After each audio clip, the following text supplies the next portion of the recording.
나의 말이 곧 기록되었으면 책에 쓰여졌으면 철필과 납으로 영원히 돌에 새겨졌으면 좋겠노라. 내가 알기에는 나의 대속자가 살아계시니 마침내 그가 땅 위에 서실 것이라. 내 가죽이 벗김을 당한 뒤에도 내가 육체 밖에서 하나님을 보리라. 내가 그를 보리니 내 눈으로 그를 보기를 낯선 사람처럼 하지 않을 것이라. 내 마음이 초조하구나.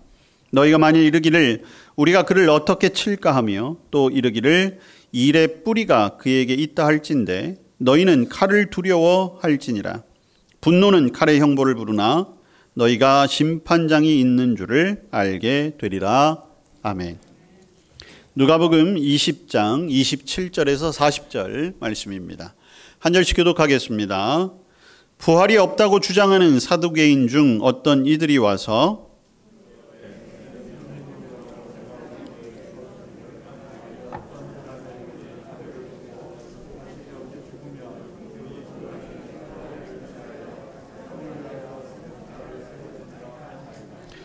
그런데 7형제가 있었는데 마지가 아내를 취하였다가 자식이 없이 죽고 7이 다 그와 같이 자식이 없이 죽고 7이 다 그를 아내로 취하였으니 부활 때에 그 중에 누구의 아내가 되리이까?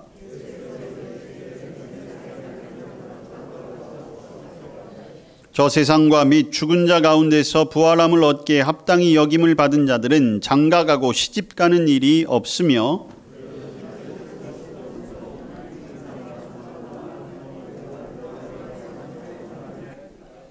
죽은 자가 살아난다는 것은 모세도 가시나무 떨기에 관한 글에서 주를 아브라함의 하나님이요 이삭의 하나님이요 야곱의 하나님이시라 칭하였나니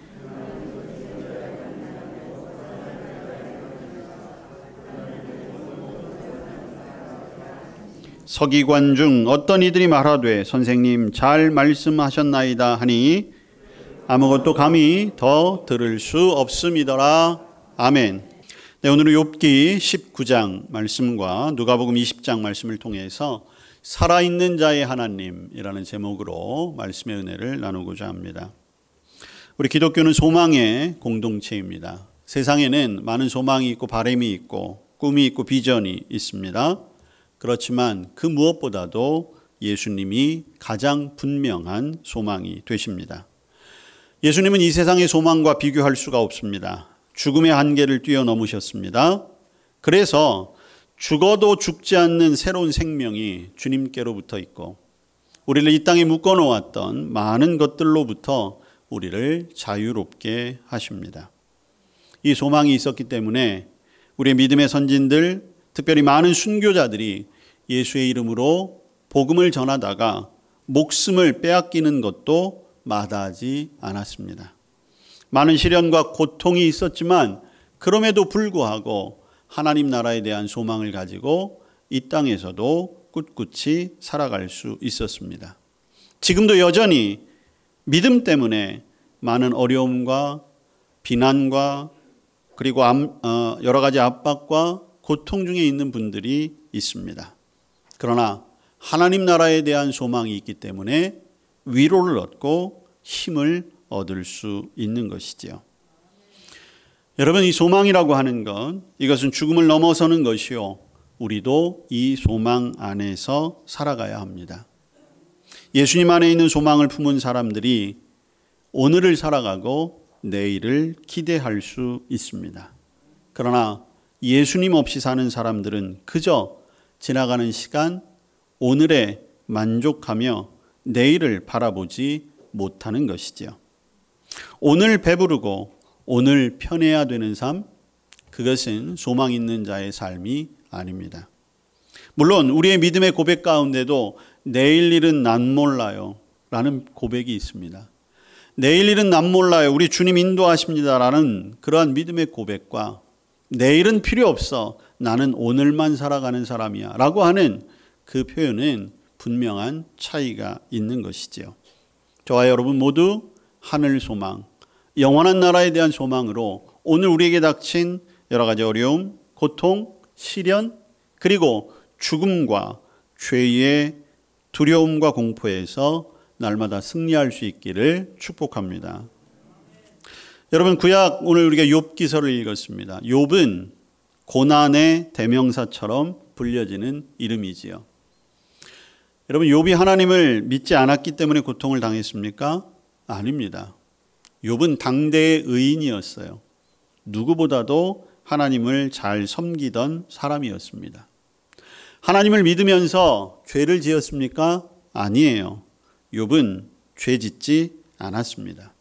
그런데 욥은 엄청난 고통을 당했어요.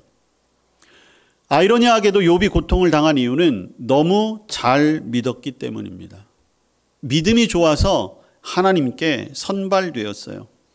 그리고 이 세상에서 당할 수 있는 가장 최악의 고통을 맛보았습니다.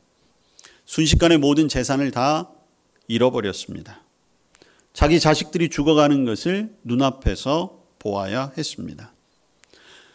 자기 자신도 원치 않는 질병, 단 한순간도 몸을 긁지 아니하면 살 수 없을 만큼의 엄청난 고통 속에서 날마다 죄를 뒤집어 쓰고 기왓장으로 자신의 몸을 긁으며 하루하루 살았습니다.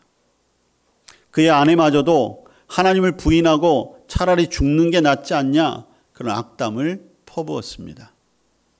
욥에게는 믿음의 세 친구들이 있었습니다. 그런데 그 친구들마저 욥에게 찾아와서 하나님 앞에 내가 죄를 지었으니까 이렇게 벌을 받는 거야 라고 욥을 비난했습니다. 그 누구도 욥의 마음을 알아주는 사람이 없었어요. 그 누구도 욥의 고통을 보고 함께 울어주는 사람이 없었습니다. 다 욥에게서만 문제를 찾으려고 했고 욥의 잘못을 들추어 내려고만 했어요. 여러분, 오늘 우리가 욥기 19장을 읽었는데 오늘 욥기 19장에서 욥은 그럼에도 불구하고 그가 살아가는 이유를 우리에게 말해주고 있습니다. 오늘 욥기 19장 25절에 보면 욥이 이렇게 얘기해요. 내가 알기에는 나의 대속자가 살아 계시니 라고 하는 표현입니다. 하나님을 믿는 자였습니다. 하나님을 믿음에도 불구하고 감당할 수 없는 고통 중에 있는데 그의 입에서 나온 말은 하나님은 여전히 살아계시다는 거였어요. 지금도 자기를 위해 일하시고 계신다는 거죠. 하나님은 지금도 자신에게 무한한 자비와 은총을 베푸신다는 겁니다. 하나님은 자신의 억울함을 살피시고 갚아주실 분이에요. 하나님은 잃어버린 명예도 회복시켜 주실 분이다라는 겁니다. 세상 사람 그 누구도 욥에게 눈을 돌리지 않았지만 욥은 자신을 바라보고 계시는 하나님을 알고 있었습니다. 이 소망이 지금 욥을 지탱하고 있는 거예요. 차라리 죽는 게 나을 법한 그런 고통 중에 있지만 그럼에도 불구하고 살아계신 하나님, 그분이 계시다는 믿음이 욥을 살아가게 하고 있습니다. 아니, 오히려 더 절망스럽고 고통스러울수록 하나님께 더 시선을 고정시키는 거지요. 그리고 하나님의 도우심을 기대하게 되는 겁니다. 왜 그렇습니까? 모든 소망은 오직 하나님께만 있기 때문입니다. 모든 문제의 해결은 하나님에게서만 나오기 때문이지요. 그런데 욥은 거기에서 그치지 않아요. 욥은 더 위대한 신앙의 고백을 하고 있습니다. 26절 말씀에 보니까 이렇게 고백하고 있어요. 내 가죽이 벗김을 당한 뒤에도 내가 육체 밖에서 하나님을 보리라. 여러분, 이건 위대한 고백입니다. 그리고 욥은 자신의 이 두 가지 고백, 여전히 하나님은 살아계시다, 그리고 내가 죽은 뒤에도 하나님을 보게 될 것이다 라고 하는 이 고백을 철필과 납으로 영원히 돌에 새겨졌으면 좋겠다라고 말해요. 진리라는 거죠. 변함이 없다라는 거예요. 아무리 감당하지 못할 고통이 다가온다 할지라도, 심지어 자신의 목숨이 위태위태하는 지금 이 순간에도 이 믿음은 흔들리지 않겠다는 겁니다. 무엇 때문에? 죽은 뒤에도 하나님을 볼 수 있기 때문에. 여러분, 욥은 구약시대 사람이잖아요. 구약시대에는 부활에 대한 단어가 없었어요. 부활이라는 단어가 없었어요. 아예 없었습니다. 그런데 당시 유대인들, 욥과 같은 사람들은 그 단어를 모르긴 하지만 죽음 뒤에 삶이 있다는 것은 알고 있었습니다. 우리는 예수님이 오셔서 부활의 증언자가 되어주셨잖아요. 그리고 성경을 통해서 부활이 무엇인지를 너무나 잘 알고 있어요. 그런데 이때의 욥은 부활이라는 개념도 정확하게 알지는 못해요. 죽음에 어떤 것이 있다는 것을 들은 바도 없어요. 그런데 그는 죽은 후에 하나님을 볼 수 있다라는 소망을 가질 수 있었던 것이죠. 이것은 하나님이 하신 거예요. 성령께서 알게 하신 거지요. 그리고 놀라운 것은 아는 것에서 그친 것이 아니라 그것이 욥의 소망이 된 것입니다.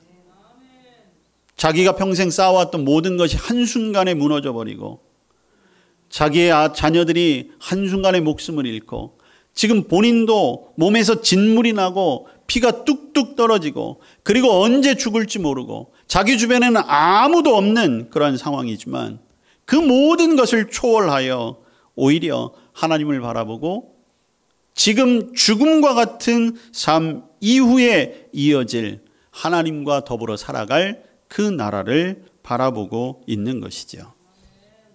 여러분, 이게 부활신앙입니다. 이게 우리가 가져야 할 신앙의 모습이에요. 여러분, 여기에서 우리의 신앙이 출발하는 겁니다. 이게 하나님 나라에 대한 소망이에요. 천국에 대한 소망이에요. 영생에 대한 소망이지요. 이게 무너지면 우리의 신앙은 바울이 얘기한 것처럼 아무 소용이 없어요. 헛되도 이것만큼 헛된 것이 없는 거예요. 저와 여러분에게 예수 그리스도를 통해서 주신 이 부활의 소망이 오늘 욥과 같이 어떠한 형편에서도, 어떠한 상황에서도, 심지어 고난과 고통이, 그리고 죽음이 저와 여러분을 위협한다 할지라도 흔들리지 않는 저와 여러분의 믿음의 고백이 되고, 그것이 실제 우리의 삶에서 우리에게 감사와 기쁨과 평안을 주는 믿음의 고백이 될 수 있기를 축복합니다. 오늘 누가복음에 보면 사두개인들이 예수님을 찾아왔어요. 사두개인들도 유대인들이었어요.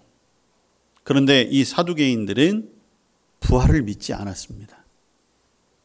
이 사두개인들은 원래 다윗 솔로몬 시대 때 대제사장을 했던 사독의 후예들이라고 스스로 이야기해요. 여러분, 성경을 읽다 보면 바리새인, 사두개인, 서기관, 이런 어떤 그 집단들이 등장을 하지요. 이들은 당시에 유대인들의 특권층이었어요. 많은 권력과 많은 재산, 그리고 힘을 가지고 있는 무리들이었지요. 이들이 그렇게 힘을 가질 수 있었던 것은 사실 하나님 때문이었어요. 바리새인들은 율법에 충실하여 하나님의 말씀을 연구하고 가르치는 사람들이었습니다. 이 사두개인이라고 하는 사람들도 대대로 성전을 관리하면서 나름대로의 특권을 누렸어요. 근데 바리새인과 사두개인들은 서로 친하진 않았습니다. 왜냐하면 신앙의 노선이 조금 달랐기 때문이에요. 바리새인들은 철저히 율법 중심이에요. 그리고 바리새인들은 구전된 하나님의 말씀이 굉장히 중요하다고 생각을 했습니다. 여러분, 지금은 인쇄술이 발달했지만 예수님 당시만 하더라도, 그리고 그 이전에는 인쇄술이라는 게 없었잖아요. 그럼 당시 유대인들은 하나님의 말씀을 어떻게 배웠겠습니까? 말하는 것을 듣고 외우고. 지금도 사실 유대인들은 그렇게 가르치고 있더라고요. 그래서 바리새인들은 그 하나님의 말씀, 즉 선조로부터 대대로 이어져 오고 듣고 배우고 익힌 것, 그것을 지키는 것에 중점을 두었어요. 근데 사두개인들은 좀 달라요. 사두개인들은 철저한 문자주의자들이에요. 그들은 모세 오경에 기록된 것만 하나님의 말씀이라고 믿었어요. 창세기, 출애굽기, 레위기, 민수기, 신명기. 예수님 당시에 이 모세 오경은 존재하고 있었으니까요. 그런데 거기에 나와 있는 것만 믿어요. 그것만 하나님의 말씀이라고 생각을 했어요. 그러다 보니까 당시 모세 오경에는 부활이라는 말 없었어요. 천사 없었어요. 그렇기 때문에 사두개인들은 예수님이 이야기하는 부활이라는 말을 받아들일 수가 없었던 거예요. 왜? 자기들이 믿는 성경에 나와 있지 않으니까. 자, 부활을 믿지 않으니까 이 사두개인들은 철저한 현실주의자들이었습니다. 이 땅에서 잘 사는 것이 목적이었어요. 율법을 중시하고 하나님을 믿기는 하지만 그들의 관심은 온통 이 땅에서 잘 사는 것이었습니다. 그래서 바리새인들은 당시 유대 땅을 식민 지배했던 로마 정부에 대해서는 굉장히 반감을 가지고 있었어요. 왜냐하면 바리새인들은 철저히 하나님 중심, 하나님의 말씀 중심으로 살기 때문에 로마 황제를 섬기는 것에 대해서 반감을 가지고 있었죠. 근데 사두개인들은 좀 달랐어요. 사두개인들은 현실의 삶이 중요하다 보니까 그들은 원수 같은 나라 로마이긴 하지만 로마 정부와 친밀한 관계를 유지하는 것에도 별 거리낌이 없었습니다. 왜? 그렇게 해서라도 좋은 자리를 차지하고 특권을 누리는 게 중요했으니까. 자, 그렇기 때문에 바리새인들은 철저한 종교주의자들이라고 할 수 있어요. 그런데 사두개인들은 종교주의자들이라기보다는 하나님의 이름을 빌어 자신들의 힘을 과시하는 일종의 정치 집단이라고 하는 게 더 맞을 것 같아요. 안타까운 게 요즘에 이런 부류들이 우리나라에 너무 많아요. 하나님의 이름을, 감히 하나님의 이름을 부르며 자신들의 이념, 어떤 자신들의 주장, 그렇게 해서 정말 순진한 성도들 미혹하고, 어쩌면 저는 이단들보다 그 사람들이 더 위험하다고 생각을 합니다. 이단들의 공격도 너무나 안타까운데 감히 하나님의 이름을 가지고 자신들의 주장에 동원하면 이 사두개인들과 다를 바가 아무것도 다르지 않아요. 결국 하나님의 심판에 직면하게 될 것입니다. 여러분들 그런 일들에 미혹되거나 현혹되거나 함께하지 마세요. 진리 편에 서는 것이 중요합니다. 하나님의 복음 안에 있는 것이 제일 중요해요. 어쩌면 지금 사탄이 그러한 것들로 우리들의 믿음의 세계를 파괴하려고 하는지도 모르겠습니다. 주의해야 합니다. 그런데 그 사두개인들이 예수님을 찾아온 거예요.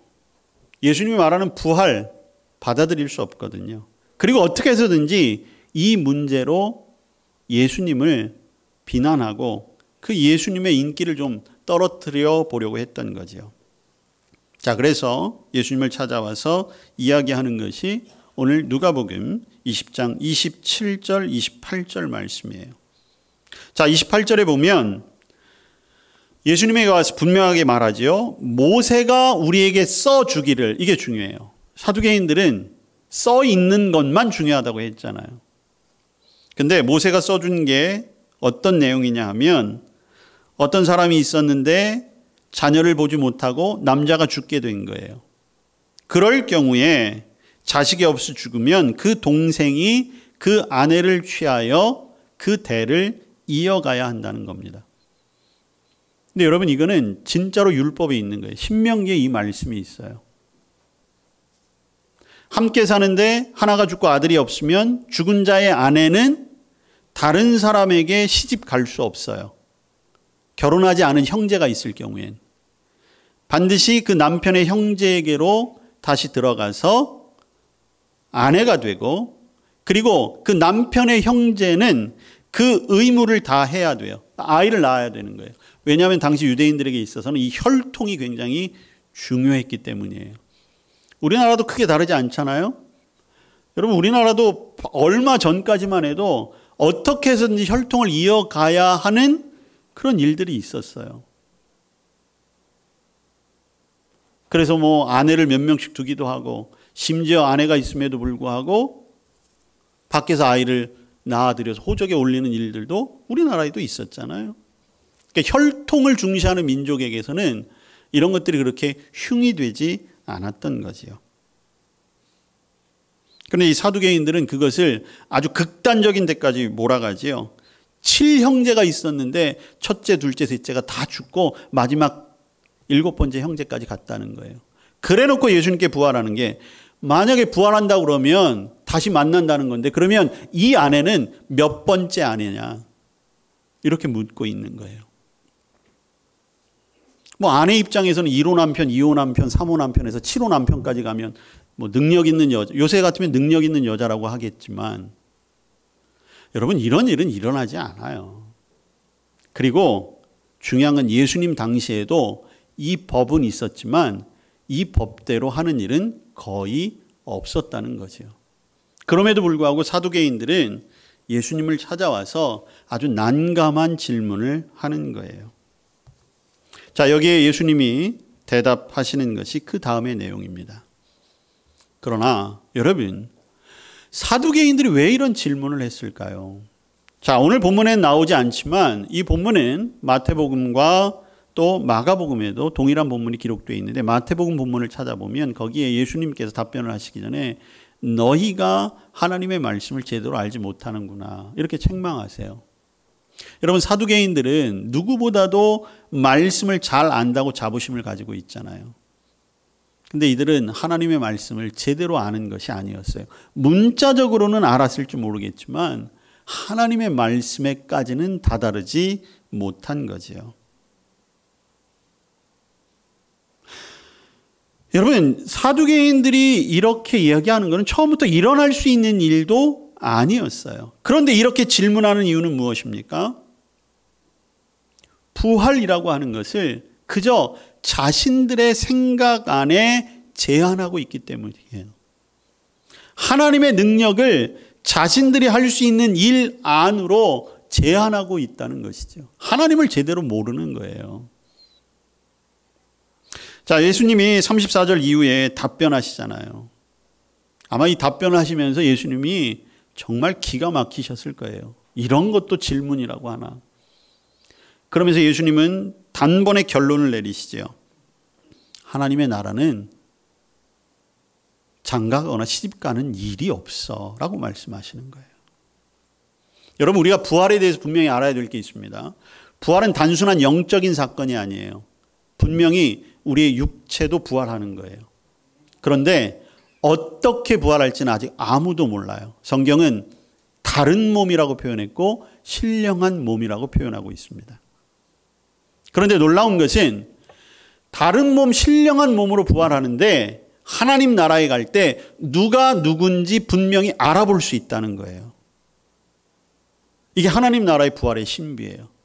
다른데 알아볼 수 있다는 것이죠. 여러분 상식적으로는 이해할 수 없어요. 이 세상에서는 알 수 없는 일이에요. 여러분 요새는 성형 기술이 발달해서 완전히 다른 얼굴로도 살 수 있잖아요. 못 알아보잖아요. 근데 부활은 완전히 다른 개체로 바뀌는 것인데 알아볼 수 있다는 거예요. 결혼제도라고 하는 것은 하나님이 이 땅에 주신 제도예요. 여러분 결혼제도가 태초부터 있었나요? 엄밀하게 따지면 태초부터 있었던 것은 아니에요. 아담이 독처하는 것을 하나님이 보시고 그때서야 만든 제도가 결혼이라는 제도예요. 하나님의 나라는 결혼이라는 제도가 필요 없는 나라라는 것이죠. 결국 사두개인들은 하나님의 말씀을 이해하지도 못하고 하나님의 능력도 알지 못했기 때문에 이렇게 질문하고 그리고 자신들이 그렇게 아는 것에 대해서 당당했던 것입니다. 여러분 하나님이 누구십니까? 하나님이 이 세상을 창조하신 분이시잖아요. 하나님의 말씀으로 온 세상이 창조되었어요. 여러분, 새 한 마리가 떨어지는 것도 하나님의 뜻이 아니면 이루어지지 않는다는 거예요. 온 세상을 창조하신 분이 새 한 마리가 떨어지는 그 작은 일까지도 책임지시는데, 오늘 사두개인들의 주장대로 한다면 하물며 하나님이 그 여자가 누구의 아내가 되는지 그거 하나 조정하지 못하시겠느냐, 이렇게 설명될 수 있는 거죠.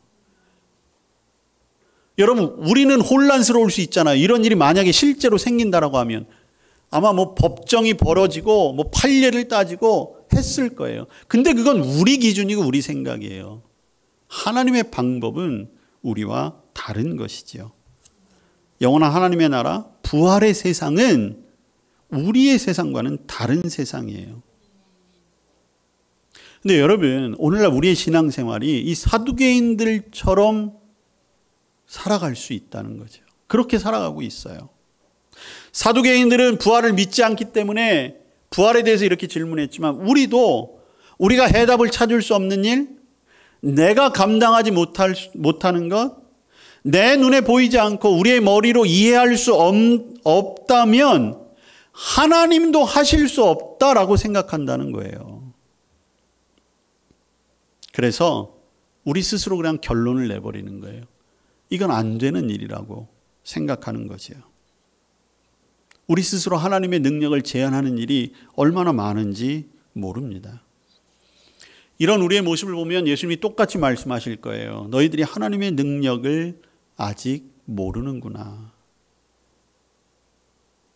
저와 여러분이 가지고 있는 이 땅에서의 소망, 지금의 소망이 무엇입니까? 그리고 과연 그 소망이 부활의 소망을 가진 우리들에게 있어서 이 땅에서 어떻게 이루어질 것인가, 그에 대한 확신은 얼마나 가지고 있습니까? 만약 우리가 이 땅만 바라보고 살아간다면 우리는 너무 슬픈 삶이 되고 말 것입니다.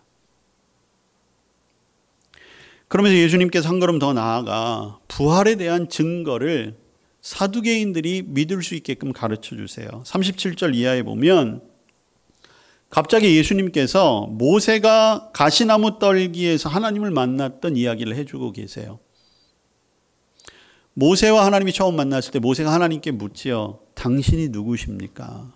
당신을 내가 어떻게 설명해야 될까요? 그때 하나님이 이렇게 말씀하세요. 나는 아브라함의 하나님이요, 이삭의 하나님이요, 야곱의 하나님이야. 이렇게 말씀하시는 거예요. 여러분, 이것은 비단 모세뿐만이 아니라 우리에게도 중요해요. 그러면서 예수님이 뭐라고 덧붙이셨습니까? 하나님은 죽은 자의 하나님이 아니요 살아있는 자의 하나님이시다. 그러면 아브라함, 이삭, 야곱은 살아있는 자입니까? 죽어있는 자입니까? 살아있다는 거예요. 모세에게 말할 당시만 해도 아브라함과 이삭과 야곱은 이미 죽은 사람이었어요. 그런데 하나님은 그들을 죽었다라고 표현하지 않으신 거예요. 아브라함과 야곱과 이삭과 야곱은 살아있는 거예요. 어디에? 하나님 나라에. 오늘 저와 여러분에게도 이 땅에서 생명을 주셨기 때문에 하나님은 우리의 하나님이 되신 거예요. 우리는 필연적으로 이 땅에서 죽음을 맞이하게 될 것입니다. 그러나 걱정하지 않을 것은 그럼에도 불구하고 우리는 부활하여 살아계신 하나님을 만나게 될 것입니다. 하나님이 자신을 아브라함의 하나님, 이삭의 하나님, 야곱의 하나님이라고 소개하신 것, 그것은 그들이 죽은 존재가 아니라 지금도 살아있어 하나님 곁에 있으며 하나님과 동행하는 자라는 것을 분명하게 말씀하신 거지요. 그렇다라고 한다면 그 하나님을 믿는 우리에게도 나의 하나님은 살아계신 하나님일 뿐만 아니라 나 역시 하나님 앞에 살아가는 존재가 되는 것입니다. 이게 우리의 소망인 거예요. 그래서 우리는 죽으나 죽지 않고 영원한 생명을 누리며 살아가는 것입니다. 이게 왜 중요합니까? 우리는 우리의 생명으로 살아가는 것이 아니라 하나님의 생명으로 살아가는 거예요. 하나님의 사랑은 끝이 있거나 제한이 있는 것이 아니에요.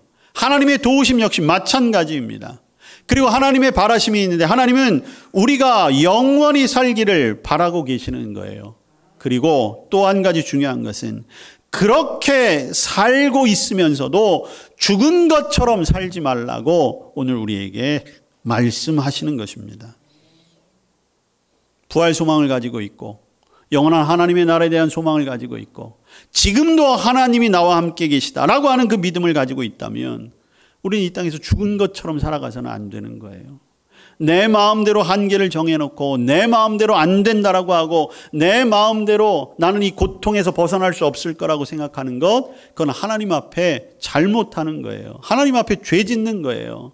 사두개인들처럼 하나님은 못하신다라고 이야기해버리는 것인 거죠. 저와 여러분이 부활의 소망을 다시 한번 기억하시길 바랍니다. 하나님은 분명히 살아있는 자들의 하나님이라고 말씀하셨잖아요. 그럼 저와 여러분이 살아있는 자가 되어야 합니다. 이 세상에서도 하나님의 생명으로 살아있는 자가 되어야 합니다. 죽음 이후에도 하나님이 주시는 생명 때문에 우리는 영원히 하나님과 함께 살아갈 것입니다. 그 소망으로 살아가십시오. 예수님 안에 이 생명을 아는 것이, 이 생명을 우리가 누리는 것이 얼마나 큰 은혜인가 기억하시고 감사하는 성도들 되시길 바랍니다. 저와 여러분 모두가 천국의 소망을 가지고 지금도 우리와 함께 하시는 살아계신 하나님과 동행하는 성도들 되시기를 축복합니다. 아멘. 기도하겠습니다. 말씀 주시니 감사합니다. 부활 소망 가지고 살아가게 하시고 언제나 살아있는 자의 하나님 되심으로 우리들도 살아있는 성도 되게 하여 주옵소서. 예수님 이름으로 기도합니다. 아멘.